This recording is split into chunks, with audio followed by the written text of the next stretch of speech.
Hello everybody, Trevor here. With Lake Oroville reaching its peak levels from the massive snow runoff we've had this year, and just recently putting the XL600 back together, I figured it'd be a great time to explore one of the main water sources that feed into the lake. I've always wanted to travel the vast network of forest roads between Oroville and Quincy, and finally am getting around to it. The area I will be attempting to reach connects to the tail end of Powerhouse Road, which runs the North Fork Feather River grade between Lake Oroville and Highway 70. If we take a look at the CAL FIRE topographical map and filter recent fire history, we can see virtually the entire area has been impacted by wildfires in the last 20 years. With the recent North Complex fires that passed through this area, I was certain to encounter erosion, fallen trees, and road closures.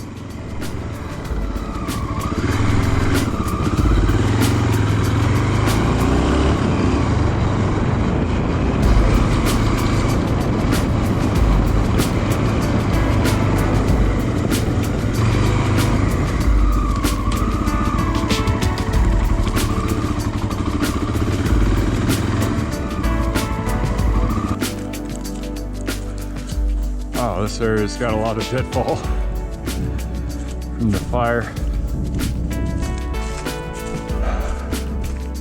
It looks like I'll need to double back to this guy, Big Ridge Road.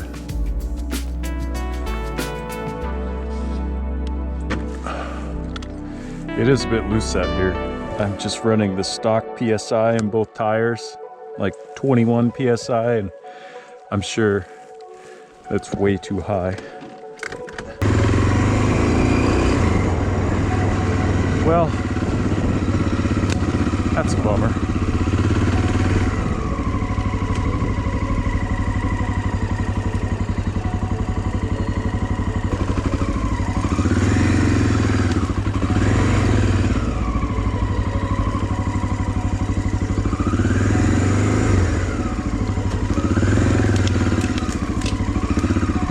Going to be a motif of fallen trees. I don't have my skid plate on. I don't want to catch my oil drain bolt. Good job, dogs.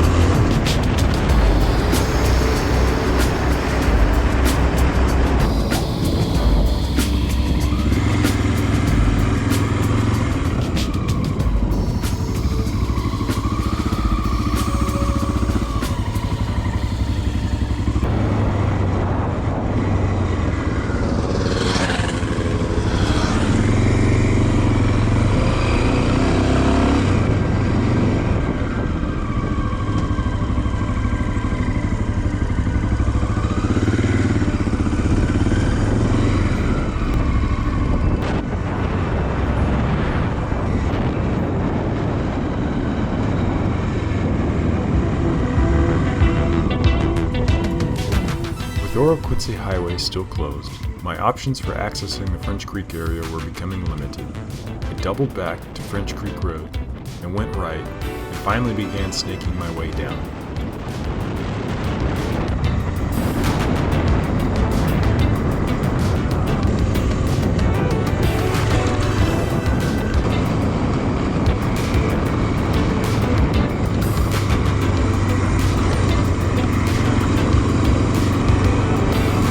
Life hack. The road was closed right there, and this one, which I did not think went through, did go through, and it came right below Oro-Quincy.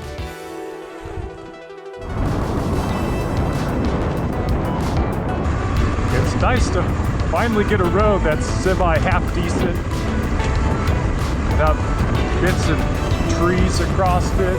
It's fairly easy to navigate. Kind of used to riding in burnt areas.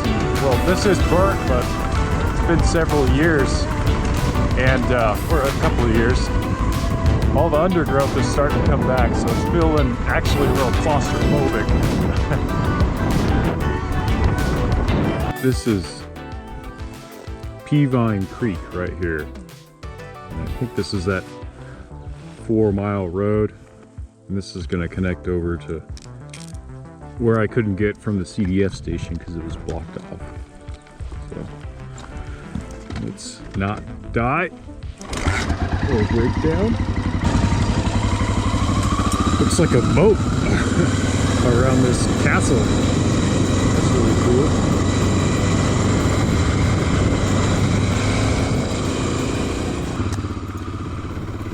After nearly missing my turn, I began my descent down a winding road, a road whose condition would progressively get worse. Thick branches, tall grass, logs, and granite chunks greeted me on my path. I proceeded cautiously with choosing a line, as the last thing I wanted to do was yeet the bike into oblivion.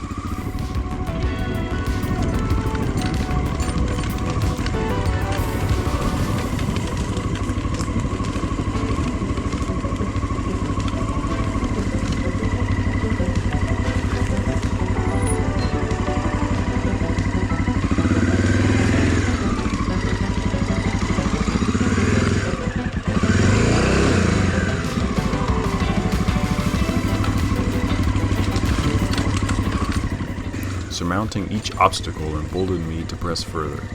I stopped often to scout ahead the best line and to decide whether continuing forward was an option. Yeah, baby, farmer time.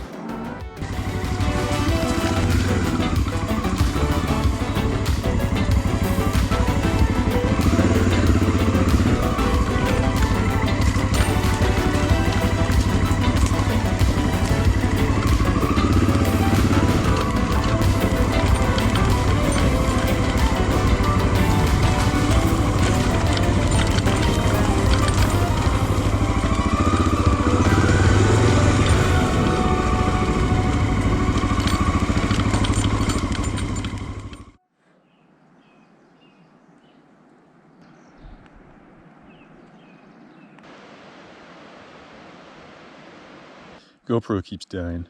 I'm gonna go ahead and turn around, take a break for a couple of minutes, gain my stamina, and point the front wheel up the hill and try and make my way out. I think if I can just not overexert myself and stay calm, I'll be okay. Just probably was not a good call to come all the way out onto this little trail by myself, so oh well.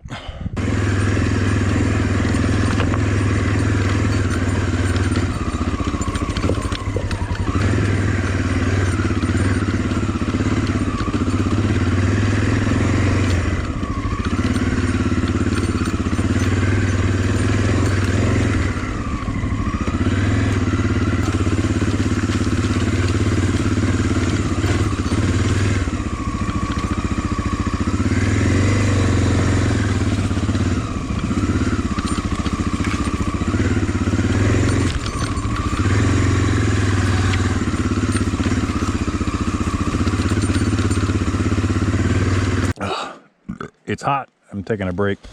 Pulled a stick out from my tire, and bike's not too hot, but it smells like a lawnmower right now.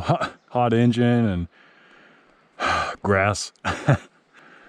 All right, I'll finish my break and continue. I popped the front end over it. Now I'm stuck on this little log, but I kind of smashed my nards when I did it. Oh, good thing I can kickstart.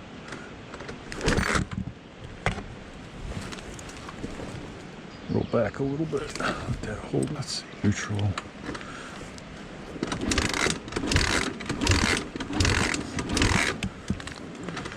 Let's try it now.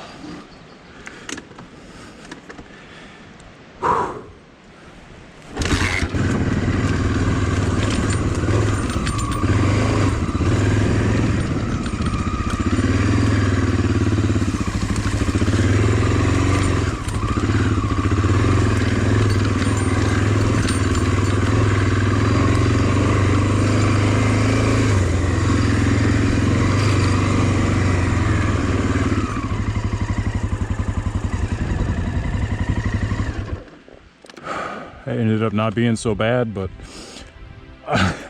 I feel a lot better not being on that trail and stuck, out of gas, broken, parts broken. I think now I can have a proper rest. I need to get a jersey or something. This Joe Racket road jacket is really hot. It doesn't breathe very well.